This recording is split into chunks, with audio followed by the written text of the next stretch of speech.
deh. Baik. Ya, bagaimana kabar Mbak? Alhamdulillah baik. Apakah Mbak sudah berkeluarga, kerja, atau mungkin Mbak masih di kuliah? Alhamdulillah karena ada rezeki melanjutkan kuliah baru semester 5, Bu. Saya harap Mbak kuliahnya lancar agar bisa membanggakan kedua orang tua. Tetap semangat, selagi masih muda ya Mbak ya. Amin. Terima kasih banyak, Bu. Baik, sebelum kita mulai ke proses konseling, baiknya kita melakukan kontak terlebih dahulu. Selama 40 menit ke depan, kita akan melaksanakan sesi konseling. Bagaimana? Sudah setuju? Baik. Iya, saya setuju, Bu. Ya, kalau begitu, gimana tadi perjalanan Mbak ke sini? Lancar? Gimana ya, jalannya kan cukup ini ya, rusak banget kalau di jalan tuh. Gimana tadi perjalanan ke sini ya? Kebetulan tadi ada kepentingan sama saudara gitu. Kalau sudah ketemu suka lupa waktu, jadinya saya kesiangan mau kesini. Terus di jalan juga kejebak macet, tapi alhamdulillah nggak terlalu parah. Iya, saya mengerti. Perempuan kalau sudah bertemu pasti ada saja yang dibicarakan. Iya bener, Bu, makanya saya kesini kesiangan. Ya sudah, tidak apa-apa Mbak. Yang penting Mbak tetap datang ke sini dalam keadaan selamat. Kalau boleh tahu, Mbak bisa ke sini tahu dari siapa? Atau mungkin Mbak ada yang menyarankan? Saya dapat saran dari saudara untuk buat konseling aja biar lebih enak gitu, katanya lebih bagus kalau kamu dapat solusi nantinya, begitu katanya. Iya. Jadi Mbak bisa datang ke sini karena disarankan oleh saudara. Iya betul sekali, Bu. Oke. Baik, Mbak, sebelum memulai lebih jauh, baiknya kita perkenalan dulu. Saya sebelum kita mulai sesi konselingnya, Mbak, kita lebih baik perkenalan dulu. Ini saya Windy sebagai konselor yang nantinya akan membantu Mbak dalam mengentaskan permasalahan Mbak, membantu Mbak dalam mencari solusi terkait permasalahan Mbak tersebut. Bagaimana dengan Mbak? Ya, perkenalan dulu ya. Perkenalkan, nama saya Murnia dari BKI 5D, dari jurusan Bimbingan Konseling Islam dari Fakultas Dakwah UIN Sultan Maulana Hasanuddin Banten, Bu. Jadi Mbak dari UIN ya? Iya. Ya, mungkin saya panggil Mbak saja, tidak apa-apa? Iya, nggak apa-apa. Baik. Mbak Dina, sebelumnya pernah konseling atau bagaimana? Belum, ini soalnya saya baru pertama kali saya untuk melakukan konseling. Oh, jadi ini konseling perdana ya untuk Mbak? Iya, makanya saya ragu-ragu, terus juga ngomongnya tuh bimbang saya datang atau tidak ke sini, dan juga saya terbilang susah untuk bercerita tentang masalah pribadi gitu, Bu. Iya ya. Baik, sebelumnya saya ucapkan terima kasih karena Mbak yang telah memberikan kepercayaan kepada saya untuk membantu Mbak dalam mengentaskan permasalahan Mbak. Kedepannya saya mohon kerjasamanya, dan ya memang kita jangan mudah bercerita tentang masalah, apalagi ini terkait permasalahan pribadi. Dan saya juga mengerti tentang keraguan Mbak untuk datang ke sini.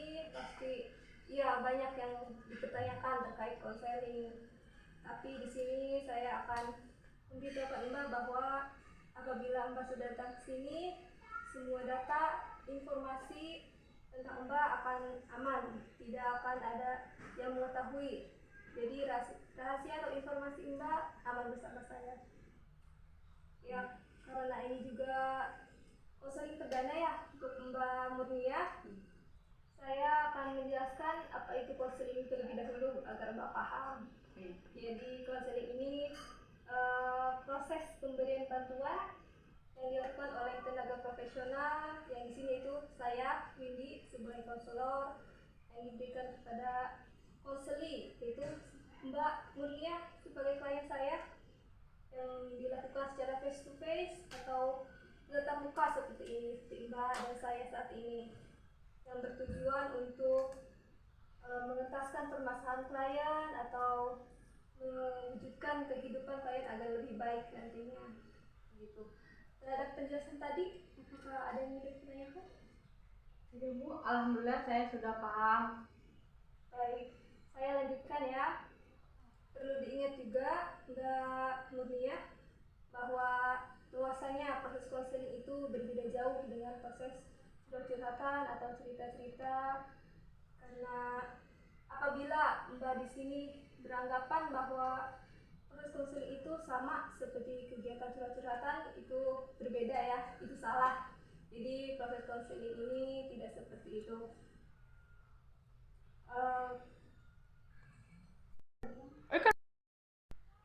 Jadi di sini saya berusaha meluruskan kembali bahwa konseling itu tidak seperti curhat-curhatan.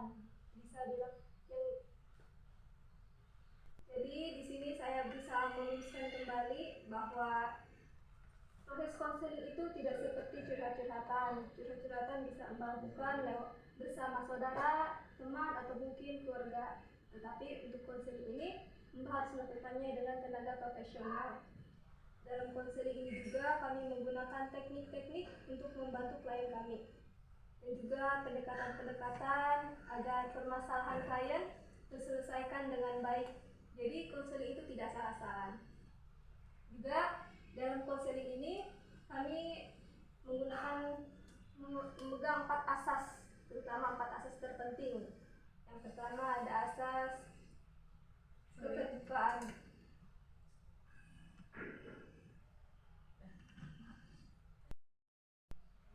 Kejujuran dan keterbukaan Mbak dalam sesi konseling ini sangat diperlukan, karena keterbukaan Mbak akan menentukan keberhasilan dan menentukan keberhasilan dari proses konseling ini. Jadi saya harap tidak ada yang Mbak tutup-tutupi atau tidak ada lagi yang Mbak rahasiakan terkait permasalahan yang Mbak rasakan. Kemudian yaitu asas kesukarelaan. Di sini saya mengharapkan adanya kesukarelaan Mbak dalam melaksanakan atau menjalankan proses konseling ini. Jadi di sini juga saya tidak akan memaksa Mbak apabila Mbak tidak menginginkan proses konseling ini. Yang ketiga, ada asas kerahasiaan. Seperti yang sudah saya jelaskan tadi, siapapun klien yang datang kepada saya, baik itu informasi maupun data, akan aman bersama saya, tidak ada orang lain yang akan mengetahuinya. Kemudian yang keempat yaitu asas keputusan berada di tangan klien. Saya tidak akan meminta atau mempengaruhi klien saya untuk membuat keputusan. Jadi keputusan ini sepenuhnya berada di tangan Mbak. Jadi di sini saya hanya berusaha membantu Mbak dalam menggali lebih dalam permasalahan, kemudian mencari solusi bersama-sama. Saya tidak akan mempengaruhi Mbak Nina. Saya di sini tidak akan mempengaruhi Mbak untuk melakukan ini itu ataupun untuk memutuskan sesuatu. Semua keputusan saya serahkan kepada Mbak. Apa Mbak Nina sudah paham terkait penjelasan tadi atau mungkin ada yang ingin ditanyakan lagi? Silakan. Apa Mbak sudah paham terkait penjelasan yang saya jelaskan tadi? Silakan ditanyakan kalau ada yang belum paham. Alhamdulillah, tadi penjelasan tadi cukup sangat jelas dan struktur sekali. Tapi dengan adanya konseling ini, saya sekarang merasa lebih nyaman dan tidak keliru lagi gitu Mbak. Iya, karena Mbak sudah paham dan sepertinya tidak ada yang ingin ditanyakan lagi. Mungkin bisa kita mulai ya. Jadi apa yang membawa Mbak datang ke sini? Sejak awal saya sebenarnya tidak ada keinginan atau kepikiran buat konseling gitu Mbak, seperti yang saya bilang tadi. pandangan saya terhadap konseling seperti curhat-curhatan. Jadi saya pikiran buat apa datang ke konselor kalau bisa sama teman juga. Lagi pula masalah seperti ini memang memang sampai harus dibawa konseling. Saya mikirnya begitu, Bu. Baru setelah saudara kasih saran, saya kepikiran apa saya coba saja ke konseling. Siapa tahu benar yang dibilang saudara saya, harusnya di konseling. Setelah dipikir-pikir juga, saya merasa terbebani dengan masalah yang saya hadapi sekarang ini, Bu. Jadi sekarang yang membawa Mbak datang ke sini itu karena permasalahan Mbak. Kemudian kalau boleh tahu permasalahan apa yang Mbak Nina rasakan sampai membawa Mbak Nina datang konseling. Jadi sekarang yang membawa Mbak datang ke sini itu karena permasalahan Mbak. Dan kalau boleh tahu permasalahan apa yang sampai membawa Mbak datang ke sini. Begini, Bu, ceritanya saya kan kuliah sekarang kuliah juga. Saya sudah mau masuk ke semester 6, udah mau semester akhir juga. Tugas-tugas tuh makin banyak per MK itu, jadi tugasnya. Tapi di sini saya tidak menyalahkan tugas-tugas atau menyalahkan mata kuliah saya, karena keinginan saya sendiri. Hanya saja untuk saat ini saya sedang stres dengan tugas-tugas yang ada sekarang, Bu. Jadi sebenarnya apa yang buat Mbak Nina sampai stres terhadap tugas-tugas tersebut, bisa Mbak ceritakan? Ya, saya seperti lelah aja gitu, Bu. Tugas banyak seperti jadi beban di pikiran dari diri sendiri, terus ditambah dengan hubungan keluarga yang tidak harmonis. Sedangkan menambah pemikiran buat saya, pikiran seperti terpecah, mikirin keluarga, mikirin tugas. Sedangkan saya di sini nggak bisa lakuin apa-apa. Saya sudah terbebani dengan tugas. Kemudian saya juga skip dulu, mau mengerjakan tugas juga saya susah, tidak bisa fokus, pikiran seperti kemana-mana gitu, kayak melayang. Tuh. Oke, saya paham dengan yang Mbak rasakan. Saya tahu Mbak itu pasti wanita hebat, wanita kuat, jadi Mbak pasti bisa melewatinya. Dan boleh diceritakan lebih rinci seperti apa permasalahan keluarga Mbak Nina? Iya, sedikit ada konflik dengan keluarga. Sebenarnya hanya perbedaan pendapat saja, Bu. Tapi itu jadi beban buat saya sendiri juga. Akhirnya jadi kepikiran terus menerus. Mana saya lagi aktif-aktifnya kuliah, pergi pagi pulang sore gitu ya. Belum belum lagi ngerjain tugas. Jadi itu buat saya stres, pikiran saya seperti nggak istirahat terus, kepikiran keluarga sama perkuliahan gitu, Bu. Baik, sementara mungkin bisa kita simpulkan ya Mbak. Baik, karena permasalahan keluarga tersebut akhirnya membuat Mbak terbebani sampai mempengaruhi perkuliahan Mbak, begitu? Iya, begitu. Kemudian bisa Mbak ceritakan lebih jelas lagi terkait permasalahan Mbak dengan keluarga? Ya, baik. Rencana awal saya setelah wisuda mau melanjutkan pendidikan di Yogyakarta. Saya sudah berencana mau masuk fakultas UGM. Tapi Bapak ingin saya melanjutkan ke pendidikan di Bandung. Karena biar agak deket, jauh juga kalau mau jenguk susah gitu ya. Bandung juga bagus, nggak usah jauh-jauh. Tapi di sini saya kurang sok sama fakultas di Bandung. Memang fakultas Bandung juga bagus, Tapi di sini saya maunya melanjutkan di Yogyakarta. Nah, dari situ masalah mula Bapak tetap dengan keinginannya. Saya juga sama, saya juga kesel marah sama Bapak gitu. Baik, bisakah Mbak jelaskan seperti apa perbedaan pendapat Mbak dengan Bapak? Kalau bisa dijelaskan lebih rinci lagi. Seperti yang saya jelaskan tadi, Bapak beranggapan kalau melanjutkan kuliah di Bandung juga bagus universitas. Di sana juga bisa tidak kalah bagusnya dengan yang di Jogja. Tapi menurut saya tiap universitas itu beda-beda. Kenapa saya pilih di Yogyakarta? Karena di sana universitasnya yang bagus, fasilitasnya lengkap, saya juga bisa lebih mandiri di sana. Gitu. Jadi Mbak ingin tetap kuliah di Jogja. Apakah Mbak sudah pernah menceritakan kembali atau mengungkapkan alasan Mbak kepada Bapak? Belum Bu, soalnya pas saya bilang mau melanjutkannya ke pendidikan di Yogyakarta, Bapak reaksinya seperti nggak setuju gitu. Terus juga Bapak bilangnya udah di Bandung saja, lebih dekat. Karena itu saya nggak jadi cerita lebih jauh soal keinginan saya ingin melanjutkan pendidikan di Yogyakarta. Saya pikir nanti lagi saya ngomong ke Bapak gitu.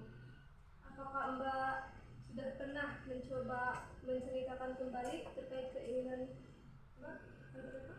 Hmm, saya belum mencobanya lagi, tapi saya selalu nanti dulu. Sepertinya sekarang bukan waktu yang tepat, jadi terus ditunda-tunda begitu saja gitu Bu. Tetapi Mbak ingin mencoba membicarakan kembali. Iya begitu saja Bu. Apakah keluarga mengetahui permasalahan Mbak dengan Bapak? Keluarga tahu sih Bu, tapi mereka bilang udah jangan dibicarain dulu sama bapak kamu, bapak lagi banyak pikiran, mungkin nanti saja bilangnya kayak gitu. Ya, bagaimana tanggapan keluarga terhadap keinginan Mbak? Keluarga dukung saja Bu, mendukung aja gitu. Lalu bagaimana dengan tanggapan Ibu terkait keinginan Mbak? Ibu juga sama dukung, saling dukung. Kalau untuk ibu, selama itu atas keinginan saya terus, saya juga yakin ibu akan dukung gitu. Baik, jadi Ibu dan keluarga mendukung dengan keinginan Mbak untuk melanjutkan pendidikan di Yogyakarta. Hanya saja mungkin Bapak belum memberikan izin, begitu? Iya betul. Apa ada lagi yang ingin diceritakan? Saya rasa tidak ada lagi, semua sudah saya ceritakan. Baik, satu lagi sebelum kita menyimpulkan pertemuan pertama ini, apakah Mbak tega untuk merasa kesal dan marah pada Bapak? Saya juga tidak mau seperti ini Bu, tapi bapak yang buat saya merasa seperti ini. Ya saya tahu bapak itu sebenarnya berniat baik, dia bisa deket, bisa jenguk anaknya. Tetapi di sini saya juga beralasan kenapa saya ingin menempuh pendidikan jauh dari keluarga, agar saya bisa mandiri nantinya gitu. Tapi bapak seperti enggak ngasih kesempatan buat saya ngejelasin alasannya begitu. Ya baik, saya mengerti. Saya yakin Mbak adalah wanita yang hebat, Mbak adalah wanita yang kuat, pasti Mbak bisa menjalaninya. Di sini saya dan Mbak akan bersama-sama menemukan solusi permasalahan yang Mbak rasakan. Karena Mbak sudah tidak ada lagi yang ingin diceritakan, apakah sudah bisa kita simpulkan pertemuan kali ini? Ya sudah Bu. Ya, baik Mbak, dari yang telah Mbak ceritakan, mulai dari Mbak merasa stres akibat tugas perkuliahan, kemudian Mbak juga ada masalah dengan Bapak. Di sini kita bisa simpulkan, sebenarnya permasalahannya tidak sebanyak dan serumit yang Mbak pikirkan. Permasalahannya hanya satu, yaitu perbedaan pendapat Mbak dengan Bapak, yang kemudian Mbak merasa stres dan terganggu saat melaksanakan perkuliahan maupun saat mengerjakan tugas. Itu penyebabnya sama, yaitu karena konflik Mbak dengan Bapak. Jadi perlu Mbak ketahui, semua permasalahan yang Mbak rasakan itu berasal dari konflik Mbak dengan Bapak. Saya sarankan mungkin permasalahan ini baiknya Mbak bicarakan secara baik-baik atau secara pelan-pelan dengan Bapak, agar Bapak bisa mengerti kenapa Mbak tetap ingin belajar ke Yogyakarta. Ungkapkan juga alasan Mbak yang memilih untuk tetap berkuliah di sana. Yakinkan Bapak dengan keputusan Mbak agar Bapak bisa mengerti. Setelah pulang dari sini, apa yang akan Mbak lakukan? Saya setelah pulang dari sini akan membicarakan hal ini secara baik-baik kepada Bapak, agar Bapak bisa mengizinkan saya untuk berkuliah di sana dengan situasi sekarang ini. Baik, sepulang dari sini, Mbak akan membicarakan keinginan Mbak secara baik-baik dengan Bapak, karena di sini Mbak juga sebenarnya merasa tidak nyaman dan terbebani dengan permasalahan tersebut. Mbak sudah memutuskan hal yang baik karena mau membicarakan hal tersebut dengan Bapak. Dengan Mbak memutuskan untuk membicarakan hal tersebut dengan Bapak, permasalahan tersebut bisa diselesaikan. Mana? Baik, pulang dari sini, Mbak akan membicarakan kembali keinginan Mbak pada Bapak secara baik-baik. Karena di sini Mbak juga sebenarnya merasa tidak nyaman dan terbebani dengan permasalahan tersebut. Mbak sudah memutuskan hal yang baik karena mau membicarakan hal tersebut dengan Bapak, agar permasalahan ini tidak berlarut-larut dan tidak mengganggu aktivitas Mbak yang lainnya. Kemudian saya juga harap Mbak tidak menunda-nunda untuk menceritakan hal tersebut. Baik, sebelum kita mengakhiri pertemuan kali ini, baiknya kita membuat kontrak untuk pertemuan selanjutnya. Mbak ada waktu kapan untuk pertemuan selanjutnya? Paling bisa saya minggu depan. Baik, minggu depan. Hari apa dan jam berapa? Mungkin hari Selasa jam 10 pagi saja saya bisa. Hari minggu depan, hari Selasa jam 10 pagi. Ya, kontrak telah dibuat. Senang bisa membantu Mbak. Semoga permasalahan Mbak cepat terselesaikan. Kita akan bertemu lagi minggu depan. Sampai hari itu, saya harap Mbak selalu sehat, keluarga juga sehat, dan permasalahan Mbak bisa terselesaikan. Baik Mbak, waktu telah menunjukkan bahwa pertemuan pertama ini selesai. Saya harap dengan keputusan Mbak untuk menyelesaikan permasalahan ini berjalan dengan baik dan permasalahan Mbak dengan Bapak terselesaikan.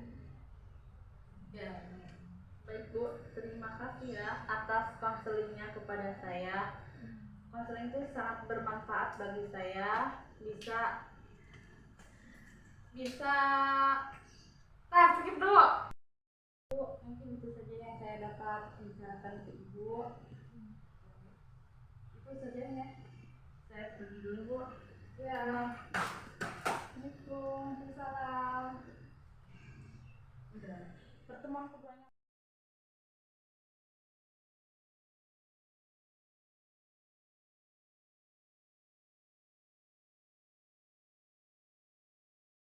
Gimana tadi perjalanan ke sini? Lancar? Alhamdulillah lancar. Alhamdulillah kalau begitu, kalau Mbak datang sini lancar. Mbak, pertemuan pertama sudah kita laksanakan dengan baik. Pada minggu lalu kita juga sudah menemukan akar permasalahan dari masalah yang Mbak alami. Nah, di pertemuan kedua ini kita akan melanjutkan sesi konseling sesuai dengan kontrak yang telah disepakati. Mbak di pertemuan sebelumnya sudah memutuskan untuk membicarakan kembali keinginan Mbak kepada Bapak. Apakah Mbak sudah melakukannya?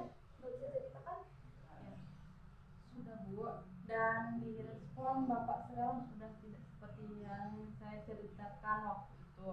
Bapak seperti mempertimbangkan kembali setelah saya menceritakan keinginan dan alasan saya untuk bisa kuliah di Yogyakarta. Alhamdulillah sangat bersyukur perbedaan dan pendapat kami sudah tidak ada lagi.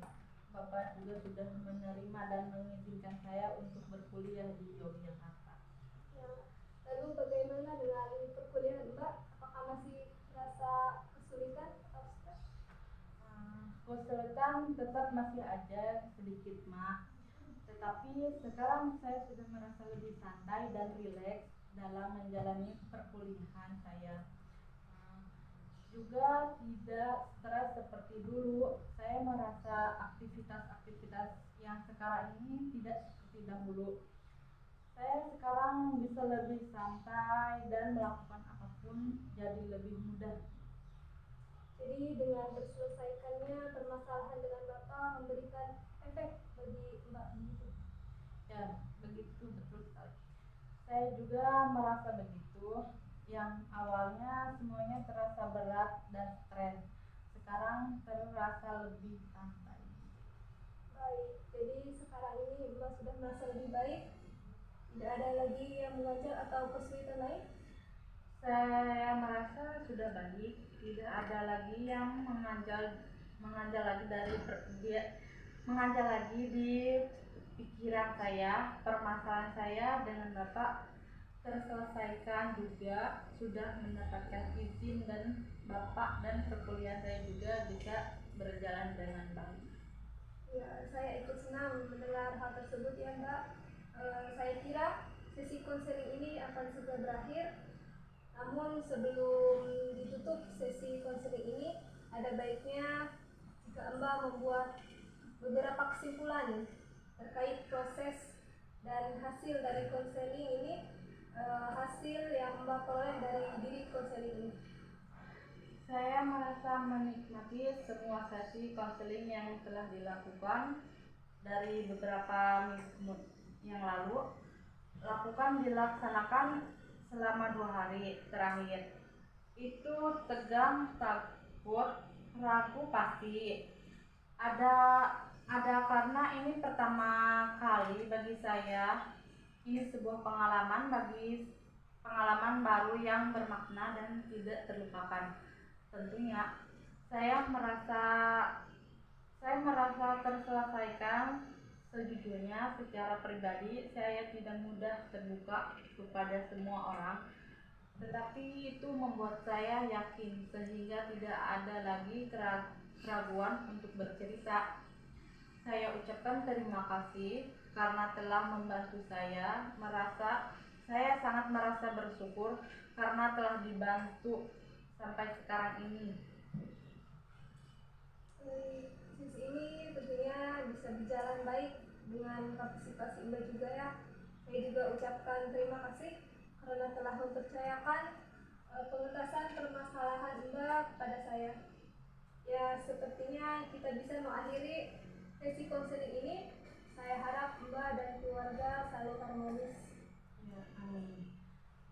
Sekali lagi saya banyak-banyak terima kasih atas bimbingannya Ibu kepada saya. Semoga semua yang Ibu ucapkan kepada saya semoga terlaksana. Mungkin itu saja ya Bu. Saya buru-buru mau pulang dulu. Iya. Ya. Iya. Baik Bu, saya pulang dulu. Assalamualaikum. Waalaikumsalam. Hati-hati Mbak. Iya.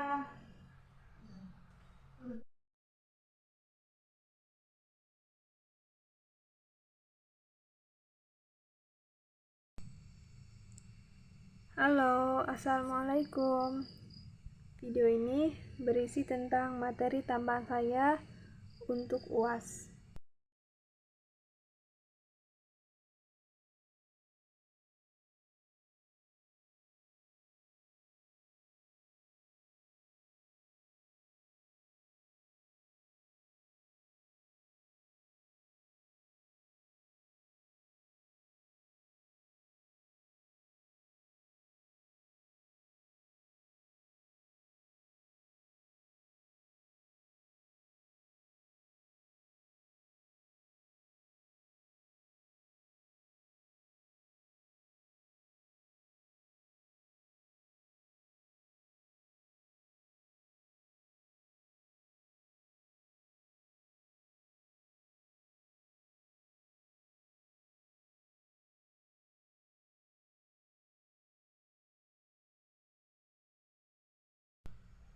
Yang pertama yaitu pemberian informasi. Pemberian informasi adalah teknik pemberian penjelasan atau pemahaman baik secara lisan maupun tulisan. Pemberian informasi secara tertulis bisa dilakukan lewat papan bimbingan, dinding majalah, brosur, dan template. Kemudian, pemberian informasi secara lisan bisa dilakukan lewat video, audio, dan film. Pemberi informasi juga bisa diartikan sebagai kegiatan pemberian pemahaman kepada individu-individu yang berkepentingan. Syarat pemberi informasi adalah klien yang harus memintanya terlebih dahulu. Jadi, apabila klien tidak meminta informasi, konselor jangan memberikannya. Kemudian, pola pemberian informasi. Terdapat 3 pola. Yang pertama ada pemberian informasi tentang diri klien. Di sini contohnya, klien bertanya kepada konselor, "Bu, saya kan lulusan SMA. Apakah Ibu tahu pekerjaan apa yang cocok untuk saya?" Nah, itu bisa jadi salah satu contoh pola pemberi informasi tentang diri klien. Yang kedua, pemberi informasi bersifat umum. Klien bertanya kepada konselor, "Bu, saya punya teman yang menderita sakit gigi. Apakah Ibu ada rekomendasi klinik yang bagus?" Nah, itu bisa menjadi salah satu contoh informasi bersifat umum, yang artinya informasi yang ditanyakan itu bisa seputar apa saja. Kemudian pemberi informasi bersifat pribadi atau bersifat tentang pribadi konselor. Untuk pemberi informasi yang satu ini, konselor harus berhati-hati karena ini menyangkut data dan privasi konselor. Konselor juga harus bertanya atau menanyakan untuk apa informasi tersebut karena takutnya informasi yang diminta itu digunakan untuk hal yang tidak baik. Pemberi informasi juga penting khususnya dalam merangsang munculnya gagasan, ide, dan pemahaman baru pada diri klien. Di sini konselor juga harus memperhatikan kegunaan informasi yang diberikan karena keberhasilan informasi tergantung dari data dan informasi yang dimiliki konselor. Apabila informasi yang diberikan tepat, ini akan membantu secara sugestif menggali dan mengembangkan ide baru klien dan akan sangat membantu bagi perkembangan klien. Tujuan dari pemberian informasi ini yaitu untuk memberikan pengetahuan pada klien sehingga klien memiliki wawasan terutama yang menyangkut dalam usaha mengatasi masalahnya. Selanjutnya yaitu teknik 3M. Pertama, mendengarkan. Dalam proses mendengarkan, kita hanya menangkap sebagian dari informasi yang dibicarakan atau didengar. Konselor haruslah mendengar dengan penuh apa yang sebenarnya diceritakan oleh klien, sehingga konselor bisa memberikan perantara untuk memecahkan masalah klien tersebut. Yang kedua yaitu memahami. Dengan berusaha memahami klien, kita juga mendapatkan pelajaran dan pengalaman dari diri mereka. Memahami dengan sepenuh hati dan mengambil kesimpulan dari pembicaraan klien itu penting agar kita tidak salah dalam mengarahkan klien tersebut. Dan penggunaan teknik ini juga harus didukung dengan sifat atau sikap empati dan sikap menerima. Yang ketiga yaitu merespon. Menurut Marta Shaflina 2012, merespon itu artinya memberikan sinyal kepada klien bahwa kita telah serius dalam mendengarkan pembicaraan dan keluhannya. Nah, beberapa kata yang mencontohkan atau mencirikan respon yaitu seperti ya, lalu, selanjutnya. Nah, itu beberapa kata yang mencontohkan bahwa itu adalah kata-kata merespon. Yang ketiga yaitu refleksi. Refleksi adalah suatu jenis teknik konseling yang penting dalam hubungan konseling, yaitu sebagai upaya untuk menangkap perasaan, pikiran, dan pengalaman klien, kemudian merefleksikan kepada klien kembali. Hal ini harus dilakukan konselor sebab sering klien tidak menyadari akan perasaan, pikiran dan pengalamannya yang mungkin menguntungkan atau merugikan klien. Kemudian, refleksi juga terbagi atas 3. Ada refleksi perasaan, refleksi pikiran, dan refleksi pengalaman. Pertama, refleksi perasaan. Refleksi perasaan yaitu keterampilan konselor untuk dapat merefleksikan atau memantulkan perasaan klien sebagai hasil pengamatan verbal dan nonverbal terhadap klien. Yang kedua yaitu refleksi pikiran, yaitu keterampilan pembimbing atau konselor untuk memantulkan ide, pikiran, pendapat klien sebagai hasil pengamatan terhadap perilaku verbal dan nonverbal terhadap klien. Yang ketiga, refleksi pengalaman, yaitu keterampilan pembimbing atau konselor untuk merefleksikan pengalaman-pengalaman klien terhadap hasil pengamatan perilaku, baik perilaku verbal dan nonverbal klien. Baik, mungkin hanya ini materi tambahan dari saya. Mohon maaf atas kekurangannya. Saya ucapkan terima kasih karena telah menonton video ini. Wassalamualaikum warahmatullahi wabarakatuh.